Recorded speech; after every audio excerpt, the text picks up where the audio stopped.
aloha in our day. Spread a little aloha around the world.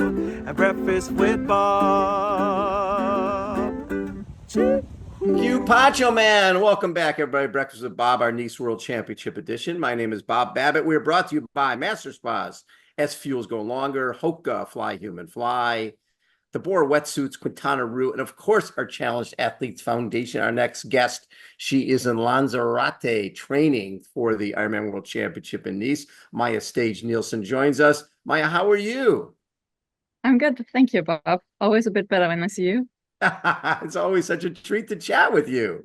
It's not many golf professionals who become professional triathletes. I think you're still in a sort of a little club of your own.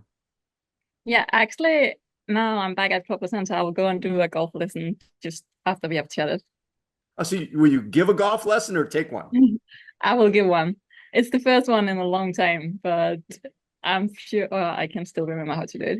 I'm sure you can. And really, Lanzarote, is that where you first found out about triathlon?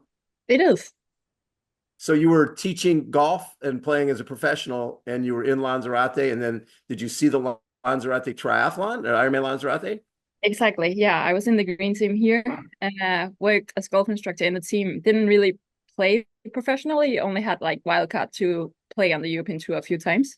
Yes. And then I worked as golf instructor here, got hooked on triathlon, and yeah, you know the And rest. here we are, getting ready for another Yeah. world championship. I love that. So this year, we're talking second at Hamburg, right? Yes, yes. That is a Cool race. Very cool that race.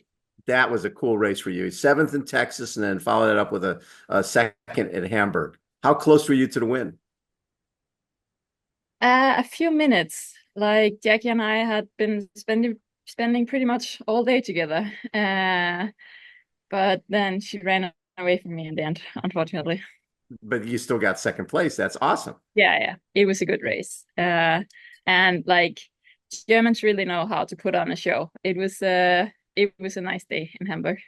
They do Hamburg, Frankfurt, Roth, all those Yeah, races. all of them. Yeah. All of them are just. Have you done all three now? Well, Roth, I have very mixed feelings about. I was supposed to start 1 year, got injured, couldn't start. Next year it was canceled because of COVID. Right. Yeah, I was there, tried to start, but had COVID myself, only realized after the race, so didn't. Yes. So I feel like that might not be my race. But at the same time, I feel like maybe should give it another try one day. You got to give it another chance. This Yeah, stuff happens. You will love that race. That course is special. yeah, it is. It That's is. very, very cool. In Hamburg, when you look back on it now, was it as close to a perfect race as you could have? Well, there's always a few things you would like to change if you can. Right. But in general, yeah, it was a very good race, and I'm very happy about the way or the chances I took, and the way I performed. Yes. And when I look at some of the other races that you've done, um, it doesn't seem like you're somebody who's intimidated by these type of course with the downhills and the lots of it's such a unique course. It's so different than anything else Yeah, you've yeah, yeah. done. Different, like you say. Like But I was there a yeah, week in July and I loved it. Like I would love to bring my road bike there and just train there for all the time. Uh, yes, I think it will be a bit different when you race there, and I think the dynamics will be so different than they are in any other races we do. yes. So I'm excited about that. When I look at your progression, especially on the running side of things, Hamburg, you're running 255, like a 255 there, and then earlier in the year you're running 310 at Texas. So you're Yeah, but Texas was a bit like I ran 3 flat in Texas the year before.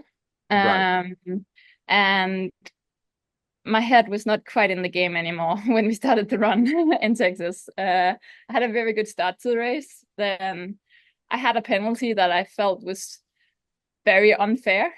Yes. And I obviously took my penalty. and tried to race my way back, but at the same time, I didn't really feel like I was like part of the race anymore. Like the Right. girls way out in front, and I just was like, well, I have to finish this to get my slot for Nice, and that's all I feel Yes. like I can do right now. You know what's hard is when it's so hard to keep your motivation when you're, you're in the race. There's a group, you're racing Yeah, against yeah, each other. exactly, Now exactly. you're in no man's land by yourself. Yeah, yeah, and those dynamics just play in your head. Totally. Totally. And yeah, that was a completely different story in Texas or in Hamburg, and in Texas the year before. So yeah, Well, yeah, you got second in Texas the year before, and like you said, yeah, ran 3 flat. yeah. Very cool. What do you look at is obviously when you're making a transition from golf to triathlon, was there one race that told you, okay, I could be really good at this? Mm, like I think in the beginning, like you develop so fast Right. when you change to a new sport, right? And just that progression makes you feel like, oh, this is cool. I'm gonna take 5 minutes off every marathon I do. Yeah, Yeah. exactly. And then like I actually did quite a few duathlons in the beginning as well because I struggled a lot with swimming. Right. And I found that cool to feel like I was a part of the race from the very beginning instead of having to chase people down. Yes. Um, then I raced half distance for quite a while before I decided to do my first full distance. Hmm. Um, and when I did that, I was like, yeah, this is where I belong. So you could tell Uh, that that was just the fact it was longer, it was more, the mental yeah, side's yeah, I important, think, nutrition's important, being organized is yeah, important, all that stuff mattered. yeah. But when that is said, I would like now after I feel like my swimming has improved and all this, I was like, I wish I had been able to swim like that in the beginning so that I could have given shorter distance a better chance. Or Right. I would have like not just gone straight too long in the beginning. Um, Not that I feel like I can compete in a short distance race at all right now, but it would have been cool to give it a try earlier. Right. And I just think because like we talked about the dynamics of races and stuff, right? It's just completely different and it would have been cool to try, but at the same time I'm like, well, long distance is where I belong.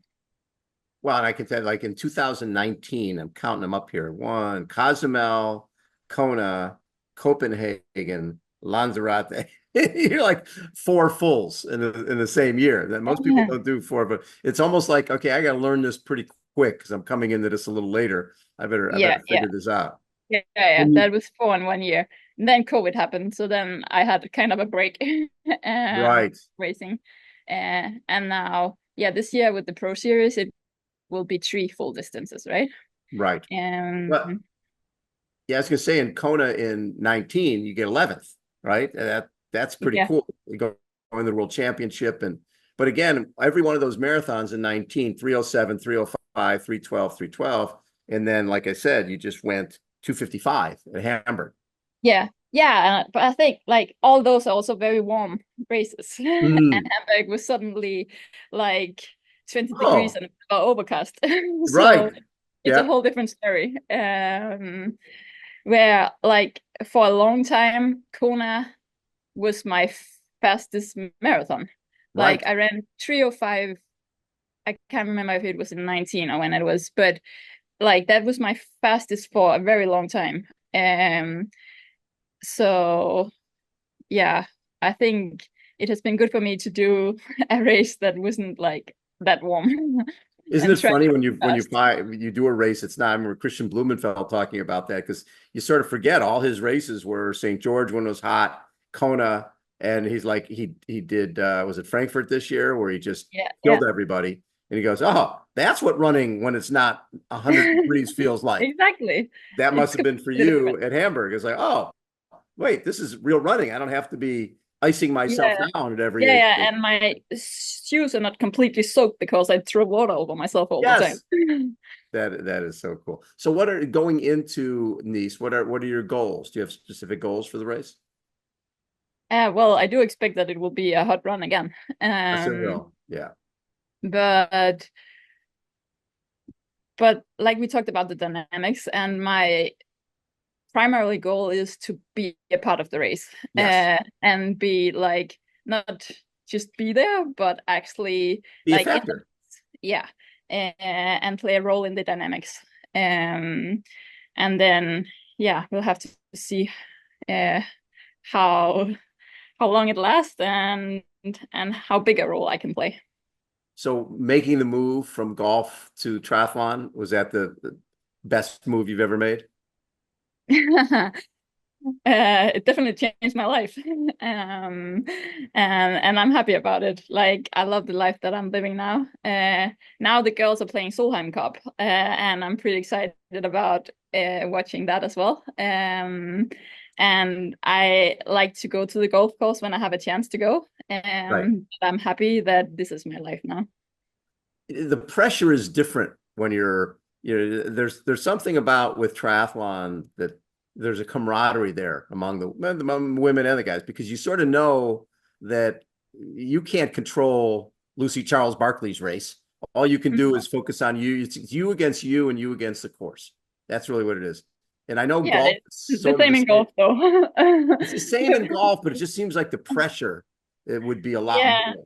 Yeah, the head game is very different in golf. Like people say that triathlon can be tough mentally, but it's nothing compared to golf. Right? Yeah, Yeah. because everything depends on that next shot, right? Yeah, and you can ruin everything in one shot. Where Right. in triathlon, most of the time you have a chance to like make up for it again. Yeah, in triathlon, like you said, okay, even though in Texas you get the penalty, you're still able to, you can learn from that. You can gain from that and figure out, okay, next time this happens, even if it's a penalty I don't agree with, you just have to put it out of your mind and just go for it. Yeah. Love that. Love that. Well, have a fun time in Nice. I'll be bummed I won't be there to watch you race, but I'm sure we'll see you next year in Kona, if not before. Yeah. Looking forward to it. All right, have a great race. Hey, coming off of what you just did in Hamburg, you are ready for a great one at the World Championship. You totally, if you finished 11th in Kona, that's your best World Championship so far, right? Well, I was 10th in St. George. Oh, 10th and St. George, so 10th and 11th. So you're ready Yeah. for top 5, top 7 here.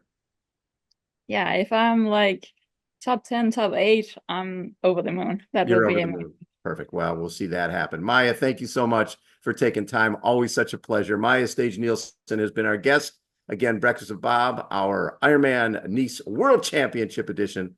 Thanks for tuning in. We'll catch you guys next time. See ya.